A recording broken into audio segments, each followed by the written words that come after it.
আসসালামু আলাইকুম রহমতুল্লাহ বরাকাত। আজ আমি আপনাদের সামনে একটি হাদিস বলবো। হাদিসটা বুখারী শরীফের 5813 নম্বর হাদিস, মুসলিম শরীফের 2079 নম্বর হাদিস এবং তিরমিজি শরীফের 1787 নম্বর হাদিস।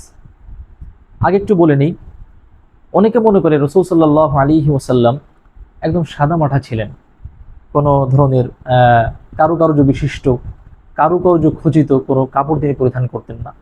কিন্তু হাদিস কি বলছে, হাদিসটা খুব খেয়াল করে শুনবেন। عن أنس بن مالك رضي الله عنه قال كان أحب الثياب إلى رسول الله صلى الله عليه وسلم يلبسه الحبرة। অর্থাৎ নবী করিম সাল্লাল্লাহু আলাইহি ওয়াসাল্লামের যতগুলো কাপড় ছিল তন্মধ্যে তিনি হিবারতুন, হিবারতুন মানে হচ্ছে ইয়ামিনী চাদর, কারুকার্য বিশিষ্ট চাদর তিনি সবথেকে বেশি পছন্দ করতেন। তার মানে নবী করিম সাল্লাল্লাহু আলাইহি ওয়াসাল্লাম, আমরা যেটা মনে করি যে তিনি শুধুমাত্র সাদা কিংবা একদম ময়লা কাপড়, এরকম অনেকে মনে করে যে উনি একদম সাদামাটা ছিলেন। কিন্তু ঠিক আছে, রাসূল সাল্লাল্লাহু আলাইহি ওয়াসাল্লাম তিনি সাদামাটা ছিলেন এটা বলতে পারেন, কিন্তু তিনিও কিন্তু কারুকার্য খচিত ইয়ামিনী যে চাদরগুলো আছে তিনি পছন্দ করতেন।